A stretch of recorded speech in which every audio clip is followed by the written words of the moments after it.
Assam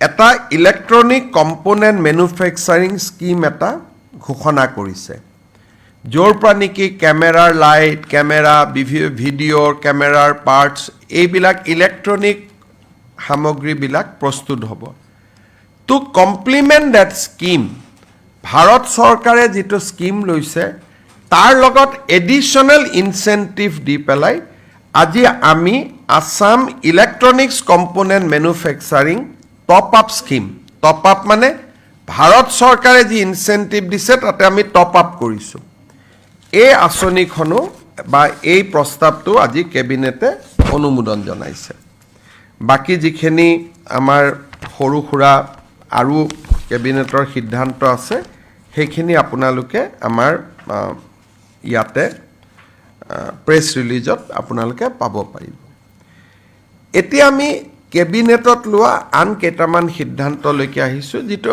আজিৰ সময়ৰ প্ৰাসংগিক in related to the prevailing situation এই সময়টো হৈছে যে ভাৰতীয় সেনা বাহিনীৰ লগত থিয় হোৱা আৰু এই সময়খিনি হৈছে যাতে আমি সেনা বাহিনীৰ প্ৰতিটো প্ৰচেষ্টা প্ৰতিটো উদ্যম আৰু প্ৰতিটো সাহসী কাম কাজক আমি প্ৰেৰণা যোগোৱা আমি তেওঁলোকক সাহস দিয়া আৰু তেখেতসকলৰ লগত থিয় হোৱা যুদ্ধ চলি থকা পৰিৱেশলৈকে ৰাজ্য চৰকাৰে নিজকে অত্যন্ত ক'ব গ'লে এক প্ৰকাৰ অষ্টেৰিটি যে আমাৰ যাতে কাম কাজ ঘটনা চাল চলনত এটা মিতব্যয়িতা দেখা পায় অষ্টেৰিটি দেখা পায় যাৰ জৰিয়তে নেকি আমি সেনা বাহিনীৰ জোৱানসকলক নৈতিক সমৰ্থন আগবঢ়াম যুদ্ধ চলি থকা মাহকেইটাত আমি কেইটামান বিশেষ ব্যৱস্থা কৰিব খুজিছোঁ অহা যুদ্ধ চলি থকা পৰ্যন্ত all seminar workshop commemorative events and conference involving expenditure and ceremony য'ত নেকি চেৰিমনি কৰিব লাগে টকা পইচা খৰচ কৰিব লাগে অফিচৰ ভিতৰতে সেমিনাৰ এখন পাতিছোঁ বেলেগ কথা কিন্তু কলাক্ষেত্ৰত গৈ এখন সেমিনাৰ পাতিব লাগে কৰবাত পেণ্ডেল বনাই সেমিনাৰ পাতিব লাগে আমি সকলো কাম যেতিয়ালৈকে যুদ্ধ চলি থাকে আমি বন্ধ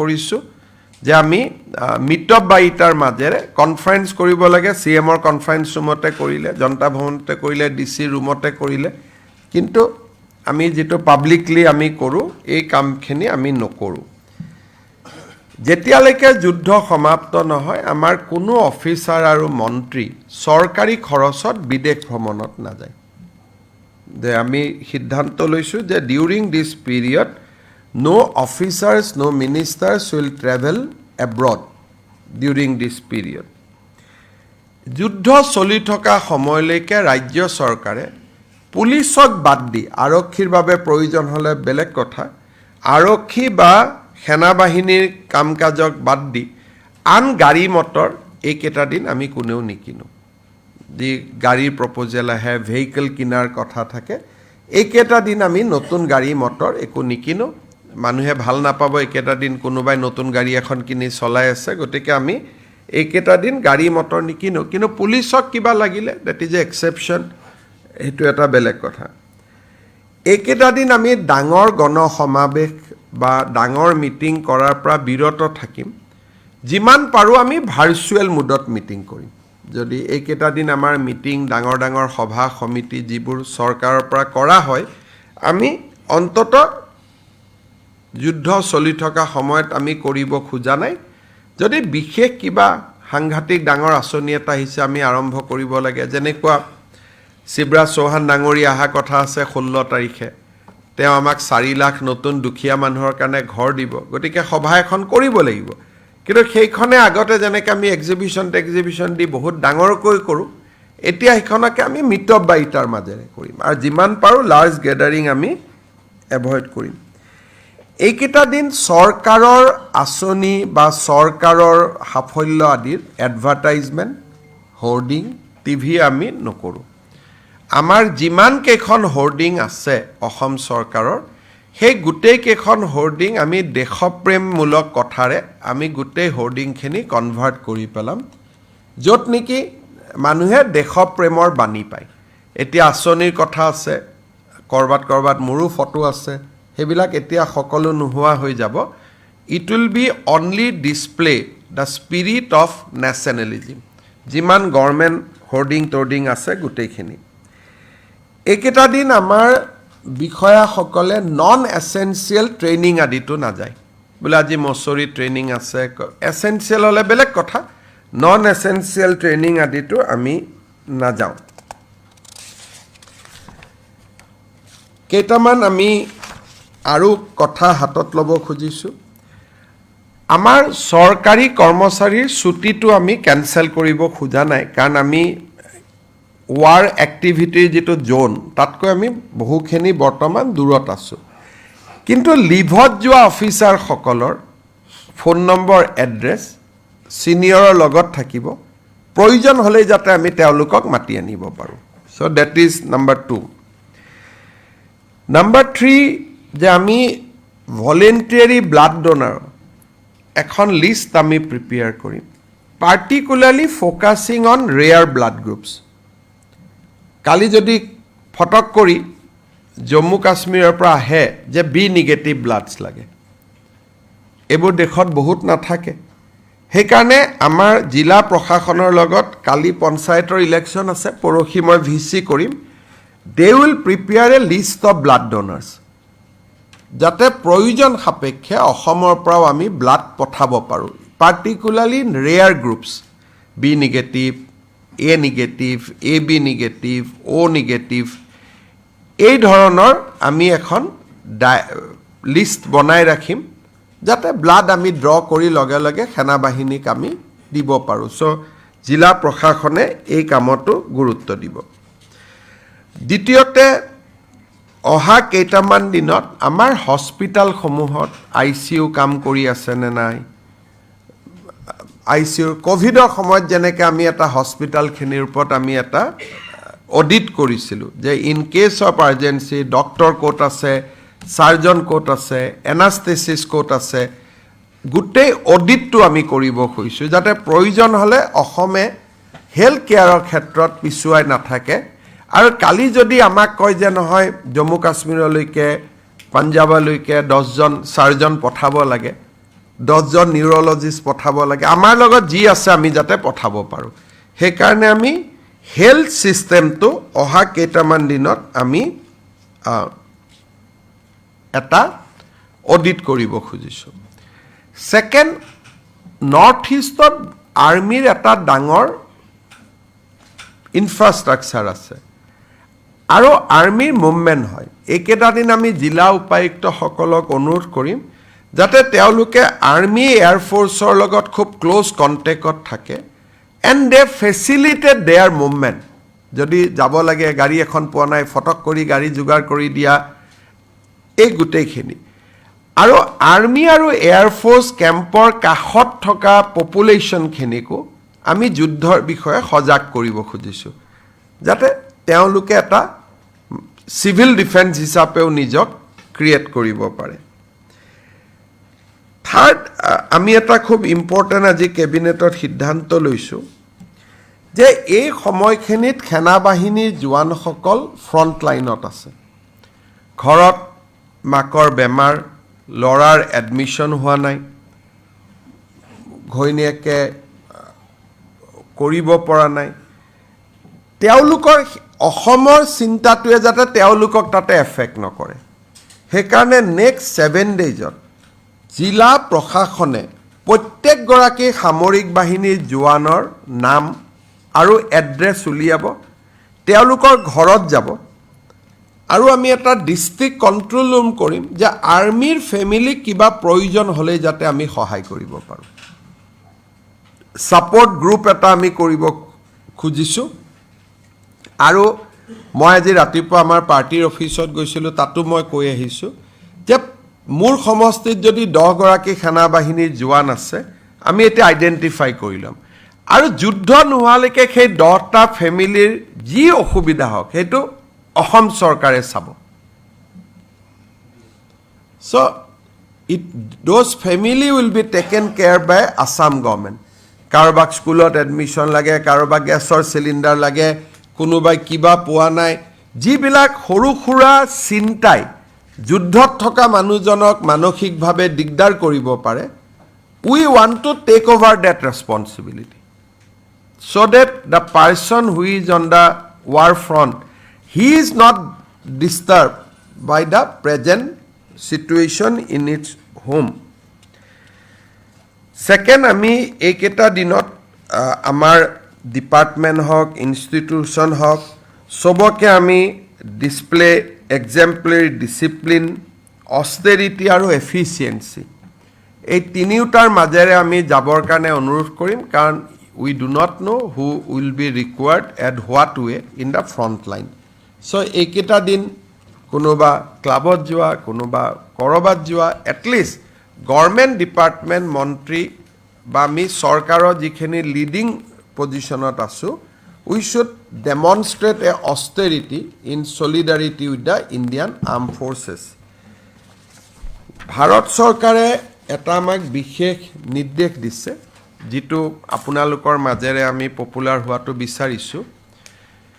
প্ৰত্যেক মাহত অসমলৈ চাউল আহে, ৰাইচ আহে, যাৰ থ্ৰুদি আমি ৰেচনৰ দোকানৰ থ্ৰুদি আমি গাঁৱৰ মানুহক আমি বিতৰণ কৰোঁ, আৰু এইটো প্ৰত্যেক মাহে মাহে আহে. ভাৰত চৰকাৰে বিচাৰিছে যে লজিষ্টিক ৰেছপনচিবিলিটিটো গভৰ্ণমেণ্ট অফ ইণ্ডিয়াৰ কমি যাব লাগে, যাতে দে কেন পুট দ্য এনাৰ্জি ফৰ আদাৰ ইম্পৰ্টেণ্ট ডিমাণ্ডছ. সেইকাৰণে তেওঁলোকে আমাক অনুৰোধ কৰিছে যে 3 মাহৰ চাউল তেওঁলোকে একেলগে দি দিব. অৰ্থাৎ জুন মাহত, জুন, জুলাই, আগষ্ট এজন মানুহে 5 কেজিকৈ পায়, 5 কেজিৰ পৰিৱৰ্তে আমি 15 কেজি দি দিম, যাতে জুন, জুলাই, আগষ্ট, নেক্সট ছেপ্টেম্বৰত পাব. চ' 3 মাহৰ নেশ্যনেল ফুড ছিকিউৰিটি এক্টৰ চাউল আমি জানুৱাৰীত জুনত আমি একেলগে দি দিম. খালি ৰাইজে এইটো ভাবিব নালাগে যে এইটো ৰাইচ বাঢ়ি গ'ল, গতিকে অহা মাহতো 15 কেজি পাম, তাৰ পিছৰ মাহতো 15 কেজি পাম. 5 কেজিয়ে আছে, কিন্তু 3 মাহৰ চাউল আমি একেলগে দি দিম. আমি টিভিয়ে পত্ৰই ইয়াক আমি কৰিম. ইউজুৱেলি এটা ফেমিলিয়ে মেক্সিমাম 35 কেজি পায়. 35 into 3 112, 105 হ'ব ন? চ' 105 কেজি আমি দি দিলোঁ. চবেই 35 নাপায়, যাৰ পৰিয়ালৰ সংখ্যা কম, কিন্তু 5 into 7 মেক্সিমাম 35 পায়, কোনোবাই 15 পায়, কোনোবাই 20 পায়. যোনে যিমান পায় তাৰ আমি 3 টাইমছ দি দিম, যাতে কোনো ধৰণৰ ভাৰত চৰকাৰৰ লজিষ্টিক প্ৰেছাৰটো যাতে কমি যায়. কাৰণ ট্ৰাকবিলাক যদি অসমত আহি থাকে, যুদ্ধ ক্ষেত্ৰত যাব নোৱাৰিব. সেইকাৰণে এবাৰতে যদি আমি 3 মাহৰ চাউল লৈ লওঁ, তেতিয়াহ'লে গোটেই লজিষ্টিক ৰেলত চাউলৰ কাৰণে মালবাহী ৰেল আহিব লাগে. এতিয়া ৰেলত আমি আৰ্মিৰ মুভমেণ্ট লাগিব, গতিকে যদি মালবাহী ট্ৰেইন 3 বাৰ অহাতকৈ এবাৰ আহিলে 2 বাৰ ফ্ৰী হৈ যাব. চ' সেইকাৰণে লজিষ্টিকটোৰ পৰা, লজিষ্টিক প্ৰেছাৰৰ পৰা ফ্ৰী কৰি দিবৰ কাৰণে আমি 3 মাহৰ চাউল জুন মাহত একেলগে দিম. এইটো অসম বুলি নহয়, সকলো ৰাজ্যৰ কাৰণে এইটো SOP হৈছে, আৰু অসমৰ ৰাইজক মই বিশেষকৈ কথাখিনি অলপমান জনাই ৰাখিব খুজিছোঁ. আপোনালোকে যদি কিবা প্ৰশ্ন সুধিব খোজে, মই আগতেই কৈছোঁ যে আজিৰ প্ৰেছ কনফাৰেন্সখন কমপ্লিট বেলেগ হ'ব লাগিছিলে, কিন্তু বিশেষ পৰিস্থিতিৰ কাৰণে আমি যিমানখিনিলৈকে ক'ব লাগে সিমানতে আমি শেষ কৰিছোঁ. বাট আপোনালোকে যি প্ৰশ্ন সুধিব খোজে সুধিব পাৰে.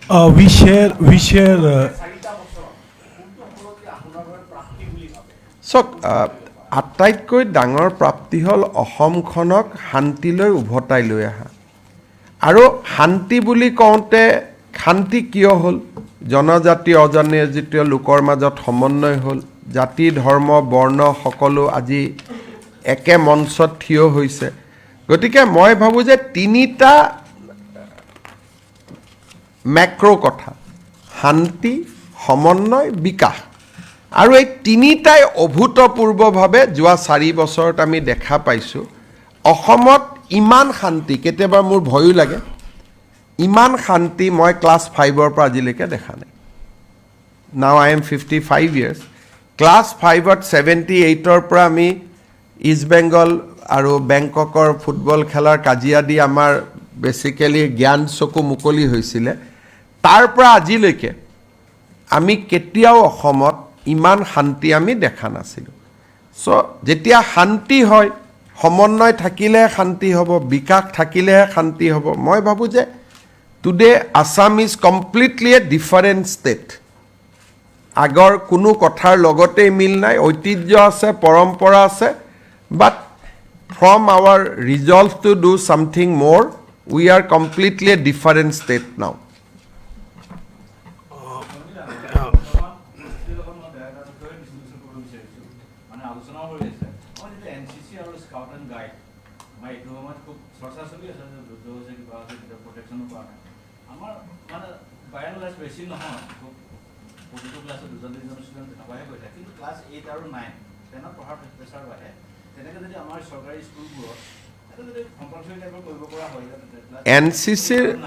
এনচিচিৰ এটা কোটা থাকে এখন ৰাজ্যত কিমান এনচিচিৰ কেডেট হ'ব লাগে সেইটো ভাৰত চৰকাৰে নিৰ্ধাৰণ কৰি দিয়ে আৰু অসমৰ কেডেটছ সেই কোটাটো আমি আছো মানে ভাৰত চৰকাৰে প্ৰত্যেকখন ষ্টেটক কোটা দিয়ে যে অসমে 50,000 মিজোৰামে 10,000 গতিকে আমাক যিমান কোটা দিছে হিমান আমাৰ ষ্টুডেণ্ট এনচিচিত আছে কিন্তু তাতকৈ আমি বঢ়াব খুজিলেও আমি বঢ়াব নোৱাৰো বিকজ লিমিটটো ভাৰত চৰকাৰে ফিক্স কৰি দিয়ে we see a very definite pattern in terms of infiltration right from last 6-7 months especially in Assam and Tripura so what do you think there is a need for especially for Bangladesh like I think that infiltration is a big issue and we have now decided that we will not go through the legal process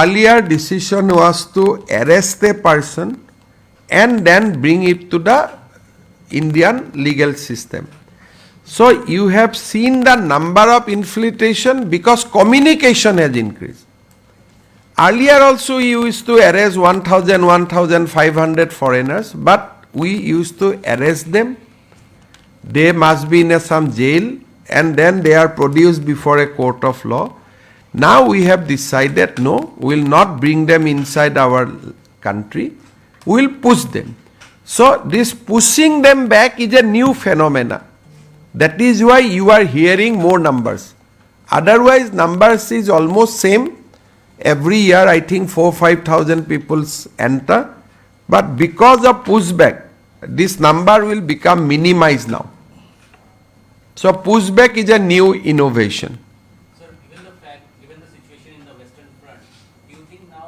in the eastern front elements from Bangladesh can become more of a threat to the internal security I think you see you can apprehend anything but last 10 days we have not seen any activity so you can think of everything that something will happen from this front that front for speculating it is fine but as we are actively monitoring Indo-Bangla border we have not seen any activity rather during these days we have pushed back many people to Bangladesh so I don't think that as of now there is any activity which will obviously worry us but Indian government will know much because they have a different mechanism to ascertain but from our point of view we have not seen anything unnecessary in last 10 days also if you can repeat in English briefly the decisions taken by the cabinet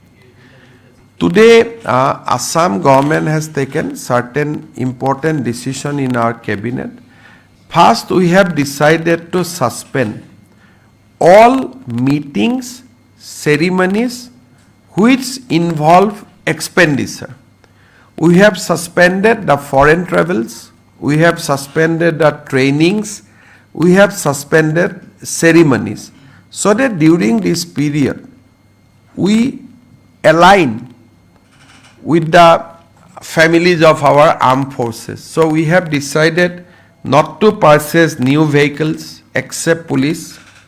We have decided that we will not go for any training which is not very important. We will not go for foreign travels. We will not go for any ceremony. And we will maintain a austerity till this phase is over. Second, we have decided to prepare a list of a book containing the list of blood donors, particularly for rare groups, so that if there is a requirement, Assam can contribute. So that is another important decision. Third, we have decided to, we have instructed our deputy commissioners and all other officers and ministers to visit the family of Army Jawan and to take care of their family till the Jawan come back from the battlefield. Our idea is to, sometime a Jawan is disturbed by the fact that his parents is in hospital. Sometime he is disturbed by the fact that his son is not getting admission in school. Sometime they are disturbed by the fact that there is certain family issues. So we have decided to expand our hands of solidarity to all the family of army people, family of army Jawans and officers, so that during this period, Government of Assam takes care of them completely. So that is, we have decided from tomorrow, DC will ensure, Deputy Commissioner will ensure that an important officer visits the family of every army Jawan. A support system is developed. So whatever support they required, we offer it. And the person who is in battlefield, he is not disturbed by the whatever happening in Assam. So we'll take care of them.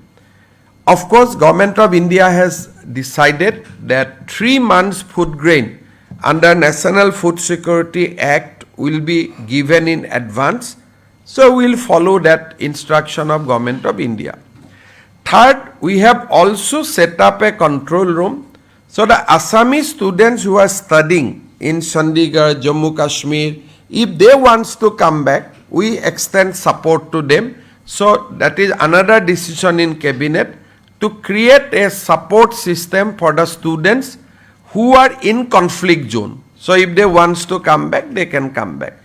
Of course, we have asked our police, battalions, Jawans to remain in extremely alert, physically fit, disciplined, so that as and when there is some requirement, they can be second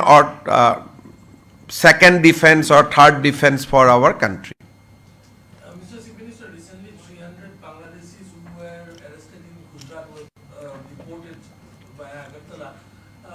In this regard, there was also a judgment from instruction from the High Court, if I'm not wrong, as far as the detainees who are declared foreigners are concerned. Matia people has also gone. We have pushed them back. Only those people are there in Matia where litigation is there. Except those, everybody from detention center has gone back to Bangladesh. I mean these numbers I am not keeping it, but it was an operation by Government of India. Assam was a stakeholder, and along with the people who were identified in the other parts of the country, identified foreigners of Assam has also been pushed back. Most of the people against whom, yes, Rohingya has also gone back. So, Jiman Bangladeshi Amar Asile, are declared foreigners, no appeal pending. Ba Kese kora nai, khali ami rakhi thoisilu. So Matia is almost free now. 30-40 people are left. So everybody has been pushed back. But our pushback is a daily affair, because now we have created a system.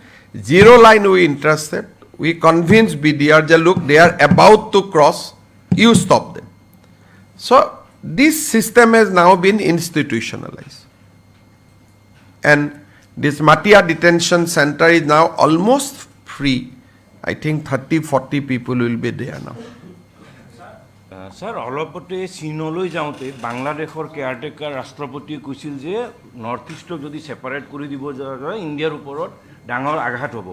এটা খুব sensitive So those things has been debated, and these are 3 months old things. So today I don't want to comment on anything because I don't know what is the policy of Government of India on this statement. But particularly I feel that Chief Minister like me should speak very less in this critical situation, and we should allow Government of India to speak more. We should not speak more because we do not know whether we are aligned with the Government of India's policy or not. So time is to restrain, speak less, remain in austerity, and give a moral support to the force. And we should not keep on repeating, keep on saying certain things which may have been relevant 3 months back, and today it may not have a relevance because only Government of India knows how foreign policy is at work at this moment. মুখ্যমন্ত্ৰী ডাঙৰীয়া যেহেতু এতিয়া যুদ্ধ সদৃশ পৰিৱেশ তাৰ মাজতে কিন্তু বহুতৰ সেই পাকিস্তান প্ৰীতিটো দেখিছোঁ আপুনি বহুবাৰ কৈ আহিছে যে ব্যৱস্থা লৈ আহিছে তথাপি কিন্তু একাংশ এতিয়াও মোটামুটি গৌৰৱ গগৈক বাদ দি সকলোৰে ওপৰত একশ্যন লোৱা হৈ গৈছে এজনে পাকিস্তান প্ৰেমী মানুহ বাচি আছে তাৰ বাদে কোনো বাচি থকা নাই বাকি সকলোকে আপুনি যদি চাই আকৌ এটা মই দিছোঁ সুখৈ 400 কিনুতেও কিন্তু গৌৰৱ গগৈৰ বহুত নিগেটিভ অবজাৰভেশ্যন আছিল তেওঁক মই আজি এবাৰ মই যদি মোৰ লগত আছে মই টুইটটো দেখুৱাই দিব খুজিছোঁ মানে these are very dangerous element we have inside our country সেইকাৰণে বাকিটো এইবিলাকটো মই কন্ট্ৰোল কৰি থাকিব পাৰোঁ চিন্তা নাই এটো চাব গৌৰৱ গগৈয়ে টুইট কৰিছিল there is a pressure on India from the US on trade Iranian oil and Russia's S-400. Indeed, I don't want government of reply on the floor of the parliament. I am sure you would have studied this in greater detail. I will require you to share the link of your story. Mane কোনোবা প্ৰবীণ সাহানিয়ে tweet দিছিল যে Modi গভৰ্ণমেণ্টে S-400 গণ্ডগোল কৰিছিল he in fact he tweeted at that point of time saying that Modi is under pressure not to purchase S-400 but you have seen that we have today all the S-400 system so all his tweets all his systems always against the defense establishment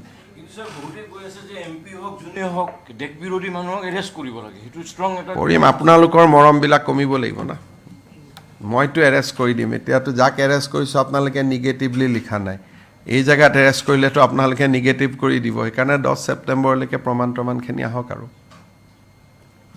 অবজাৰভেশ্যনত আছে বেয়া কাম যাতে একেদিন কৰিব নোৱাৰে under সাৰ্ভিলিয়েন্স under observation থাকিব গতিকে বাকি পাকিস্তান প্ৰেমীটো সকলোকে আমি হ্যান্ডেল কৰিয়ে লওঁ এইবিলাক ফুটিত লিখে ইহঁতে যি পাব লাগে পাই আছে আৰু অসমত নহব কিন্তু এটাই ৰৌ বৰালি হাতত পৰা নাই আৰু হেতুৱে হ'ব স্যাৰ এই সময়ছোৱাত দেখা যায় যে যুদ্ধকালীন পৰিস্থিতিৰ অচিলা লৈ একাংশ ব্যৱসায়ী অত্যাৱশ্যকীয় খাদ্য সামগ্ৰীৰ দাম বঢ়াব পাৰে গতিকে এই ক্ষেত্ৰত কিবা চৰকাৰে অসমৰ যি ব্যৱসায়ী আছে মই ভাবো তেওঁলোকৰ ৰাষ্ট্ৰভক্ত আৰু মই অসমত তেনেকৈ পুৰণা যেটো শুনিছিলো আমাৰ হালধীয়া চৰাই বাউধান খাই এনেকুৱা কিতাপবিলাকৰ যিবিলাক ষ্টৰী আছিল আজিকালি এইবোৰ ৰিলেভেন্ট নহয় কাৰণ অসমীয়া ল'ৰাবিলাকে ব্যৱসায় কৰে বা কোনোবা মানুহে ব্যৱসায় কৰি আছে তেওঁৰে ল'ৰা আৰ্মিত আছে গতিকে আজিৰ পৰিপ্ৰেক্ষিতত আগত আমি 20 বছৰ আগতে সিনেমা বা উপন্যাসত পঢ়া কথাবিলাক আজি বহুত প্ৰাসংগিক নহয় সেইকাৰণে কোনেও হাহু নকৰে আৰু আজিকালি ব্যৱসায়ীসকলে উল্টাই পইচা দিয়ে এনেকুৱা ঘটনাত কোভিডৰ সময়তো দেখিছে তেওঁলোকে হাত উজাৰি আমাক সহায় কৰিছিল কোনেও এক্সপ্লইট কৰা নাছিল গতিকে মই নাভাবো যে এইবোৰ কেতিয়াবা হয়তো আছিল কিন্তু আজিকালি হেবিলাক বহুত প্ৰাসংগিক নহয় আৰু যদি কোনবাই কৰে government is there to take strong action শেষত মই এটা কথাৰে সামৰণি মাৰিম এই যুদ্ধ চলি থকা সময়ত সাম্প্ৰদায়িক সম্প্ৰীতি আমাৰ কাৰণে খুবেই প্ৰয়োজনীয় হিন্দু হওক মুছলমান হওক শিখ হওক বৌদ্ধ হওক জৈন হওক সকলো ধৰ্মৰে মানুহ সেনাবাহিনীত আছে মই অসমৰ ৰাইজক আৰু সকলোকে অনুৰোধ কৰিম যে এইকেইদিন যাতে আমাৰ ইণ্টাৰনেল ইছ্যুজ কেতিয়াবা থাকে but we should not tweet we should not write something যোনে আন এটা কমিউনিটিৰ মনত অবিশ্বাসৰ বাতাবৰণ সৃষ্টি কৰিব সেনাবাহিনীত যিটো একতা আছে সেই একতাটো আমি সমাজতো ৰাখিব লাগিব গতিকে আমি যিটো কেতিয়াবা আমি অসমক চাই কেতিয়াবা আমি এক্সট্ৰিম কথা ক'বলগীয়া হয় কিন্তু এতিয়া অসমক চাই কোৱা সময় নহয় এতিয়া যি কৰোঁ সেনাবাহিনীক চাই কৰা সময় গতিকে সেনাবাহিনীত যিটো একতা আছে দেশক লৈ যেনেকৈ আপোনালোকে দেখিছে তাত হিন্দু মানুহো আছে মুছলিম মানুহো আছে খ্ৰীষ্টিয়ানো আছে বৌদ্ধও আছে জৈনো আছে এইকেইটা দিন যাতে আমি কোনেও এনেকুৱা কথা বতৰা নকওঁ যিয়ে আমাৰ একতাটো বিনষ্ট কৰি দিব পাৰে ঘৰুৱা ইছ্যু থাকে আমাৰ ইলেকশ্যন আহিব আমি আকৌ কম কথা যি ক'ব লাগে কিন্তু এইকেইটা দিন আমি কথাই ব্যৱহাৰ বতৰাত এনেকৈ থাকিব লাগিব যাতে আৰ্মিৰ ঐক্য বা আৰ্মিৰ ইউনিটিত যাতে আমি ইনডাইৰেক্টলি এফেক্ট কৰি নেপেলাওঁ যদি if we give a comment against any Sikh community if we give comment against any Hindu community if we give comment any Muslim community any Buddhist community any Jain community this may become a bigger and Pakistan is trying for that to divide us so' we should not allow Pakistan design to be successful So now our policy, now our main idea is to remain as an Indian, this is not the time to invoke our religious identity, this is not the time to invoke our ethnic identity, it is not the time to invoke our regional identity. This is the time to invoke identity as Indian. And I think this is the most important thing. And we should do that. This is the most critical period in our history and we should support our Prime Minister, we should support our armed forces and we can do that if we do not indulge in certain things which will break our unity, break our command. So we should not do anything, we should firmly remain as Indian. Haba?